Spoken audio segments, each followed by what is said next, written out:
আসসালামু আলাইকুম রহমতুল্লাহ। আমি হাসান, স্বাগত আজকের ক্লাসে। তো দেখো আমার প্রিয় শিক্ষার্থীরা, আমি ভয়েস চেঞ্জের উপরে আমি আরেকটি ক্লাস নিয়ে তোমাদের সাথে উপস্থিত হয়েছি।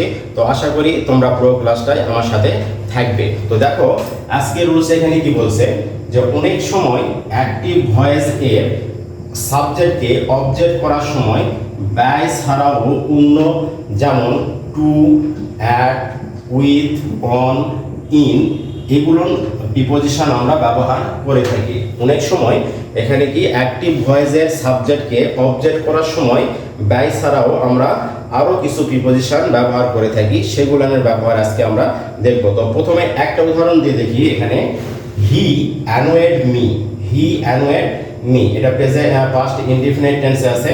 তাহলে এখানে অবজেক্ট কোনটা? মি, আর সাবজেক্ট হচ্ছে এখানে হি। তাহলে প্যাসিভ করার সময় আমাদেরকে কি করতে হবে? অবজেক্টটাকে সাবজেক্ট করতে হবে। তাহলে আই ব্যবহার করলাম, আমরা মি কে সাবজেক্ট করে এখানে আই করে দিলাম। তারপর এখানে টেন্স অনুযায়ী ওয়াজ ব্যবহার করছি, অ্যানোয়েড। এখন মূল ভার্বের পাস্ট পার্টিসিপল করে দিলাম। এখন এখানে ব্যবহার করা হয়েছে, এখানে ব্যয় ব্যবহার না করে আমরা উইথ ব্যবহার করছি।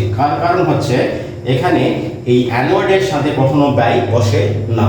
এগুলো আমাদেরকে দেখতে হবে। কিছু কিছু ভার্বের পরে কখনো ব্যয় বসে না, সেগুলো ভার্বের পরে আমরা কখনো টু, কখনো অ্যাট, কখনো ইন, কখনো অন, কখনো উইথ আমরা ব্যবহার করে থাকি কিছু কিছু ভার্বের সাথে। তো সেগুলো ভার্বগুলোর সাথে আমাদের এই প্রিপজিশনগুলো ব্যবহার করতে হবে। তারপরে আমরা হিকে এখানে কি করে দিলাম? হিম করে দিলাম। তাহলে I was annoyed with him, I was annoyed with him, প্যাসিভে রূপান্তর হয়ে গেছে। আরেকটা উদাহরণ দেখি। I knew the boy, present indefinite tense, present indefinite tense। এই বাক্যে এখানে অবজেক্ট হচ্ছে the boy, ভার্ব হচ্ছে know, আর I হচ্ছে সাবজেক্ট। তাহলে প্যাসিভ করার সময় অবজেক্টকে অবশ্যই আমরা সাবজেক্টে রূপান্তর করব। তাহলে the boy কে সাবজেক্ট করে দিলাম এখানে the boy, প্রেজেন্ট থাকার কারণে এখানে আমরা is ব্যবহার করলাম। the boy is known, the boy is known। তারপর এখানে নোর পরে কখনো ব্যয় প্রিপজিশন বসে না, যার কারণে এখানে আমরা টু প্রিপজিশন ব্যবহার করছি। সাবজেক্ট ছিল আই, তারপরে আমরা এখানে অবজেক্ট মি ব্যবহার করছি। তাহলে অ্যাক্টিভ ভয়েসে আমরা যখন সাবজেক্টকে যখন অবজেক্ট করতেছি, তখন কিছু কিছু ক্ষেত্রে ব্যয় ছাড়া অন্যান্য প্রিপজিশনগুলো ব্যবহার করে আমরা প্যাসিভে রূপান্তর করে দিচ্ছি।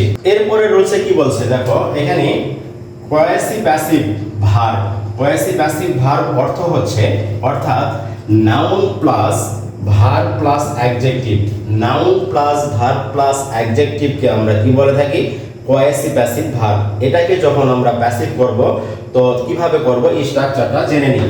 প্রথমে নাউনটি বসে, প্রথমে নাউনটা বসবে, যে নাউন দিয়ে শুরু থাকবে অ্যাক্টিভ ভয়েস সেই নাউনটাই প্রথমে বসবে।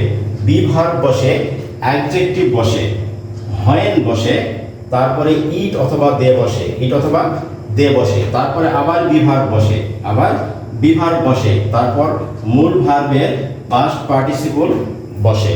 তাহলে কোয়েসিভ প্যাসিভ যদি কোনো সেন্টেন্সে অ্যাক্টিভ ভয়েসে যদি থাকে, তাহলে প্রথমে আমরা যে নাউন দিয়ে শুরু থাকবে সেই নাউনটাই আমরা ব্যবহার করব। তারপরে কি করব? বিভার্ব ব্যবহার করব। তারপরে অ্যাডজেক্টিভটি যেটা থাকবে সেই অ্যাডজেক্টিভটা আমরা ব্যবহার করব। তারপরে এখানে কি বলছে? হয়েন ব্যবহার করব। হয়েনের পরে আমরা সাবজেক্ট হিসাবে ইট অথবা দে ব্যবহার করব। তারপর আমরা বিভার্ব আবার ব্যবহার করব। তারপরে মূল ভার্বের পাস্ট পার্টিসিপল করে দিব। একটা উদাহরণ দেখি। এখানে হানি টেস্টেড সুইট, এখানে হানি টেস্টেড সুইট, এখানে নাউন আছে হানি, এখানে টেস্টেড এটা হচ্ছে ভার্ব, আর এই সুইট এটা হচ্ছে অ্যাডজেক্টিভ। তাহলে এটা হচ্ছে কোয়েসিভ প্যাসিভ। স্ট্রাকচারটা কোয়েসিভ প্যাসিভের স্ট্রাকচারটা কি? Noun, verb, adjective. এরকম যদি বাক্য থাকে, তাহলে প্যাসিভ করার সময় আমাদেরকে কি করতে হবে? প্রথম নাউন যেটা আছে সেই নাউনটাই প্রথমে রেখে দিতে হবে। তাহলে এখানে প্রথম নাউন এখানে কি আছে? হানি আছে, আমরা হানি এখানে রেখে দিলাম। তারপরে এখানে প্রেজেন্ট টেন্সের জন্য আমরা ইজ ব্যবহার করছি, বিভার্ব। তারপর আমরা কি ব্যবহার করছি? আমরা অ্যাডজেক্টিভটা ব্যবহার করব। অ্যাডজেক্টিভ এখানে কোনটা? অ্যাডজেক্টিভ হচ্ছে সুইট। অ্যাডজেক্টিভটা কোনটা? অ্যাডজেক্টিভ হচ্ছে সুইট, আমরা সুইট রেখে দিয়েছি। তারপরে স্ট্রাকচার অনুযায়ী আমরা কি ব্যবহার করব? হয়েন ব্যবহার করব, একটা হয়েন। তারপরে স্ট্রাকচার অনুযায়ী আমরা সাবজেক্ট হিসাবে ইট অথবা দে ব্যবহার করব, ইট অথবা দে ব্যবহার করব। তাহলে ইট, আবার বিভার্ব ইজ ব্যবহার করছি। মূল ভার্ব ছিল এখানে টেস্টেড, এটার পাস্ট পার্টিসিপল আমরা এখানে কি ব্যবহার করছি, টেস্টেড ব্যবহার করছি। পাস্ট পার্টিসিপল আমরা টেস্টেড ব্যবহার করছি। তাহলে হানি is sweet when it is tasted, honey is sweet when it is tasted. এইভাবে আমরা এটাকে প্যাসিভ করতে পারি। আমরা আরেকটা নিয়মে প্যাসিভ করতে পারি, এটারই দেখো সেটা কিভাবে। প্রথমে আমরা নাউনটা বসাইছি, তারপরে আমরা ভার্ব বসাইছি, তারপরে মূল ভার্বের পাস্ট পার্টিসিপল, তারপরে আমরা অ্যাডজেক্টিভটা বসাই দিছি। তার মানে হানি ইজ টেস্টেড সুইট, এটা তো প্যাসিভ ফর্ম হয়ে গেছে। তাহলে হানি ইজ টেস্টেড সুইট, এভাবে আমরা কি করতে পারি, এরকম কোয়াসি প্যাসিভ যুক্ত অ্যাক্টিভ ভয়েসকে আমরা কি করতে পারি, আমরা প্যাসিভে রূপান্তর করে দিতে পারি।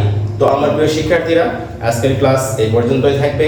তোমরা আমার এই ক্লাসটাকে লাইক, শেয়ার এবং কমেন্ট করবে, এবং তোমরা পরবর্তী ক্লাসটি পাওয়ার জন্য যারা ফেসবুকে দেখছো তারা আমার পেজটাকে ফলো দিয়ে রাখবে, এবং যারা ইউটিউবে দেখছো তারা আমার চ্যানেলটাকে অবশ্যই সাবস্ক্রাইব করবে।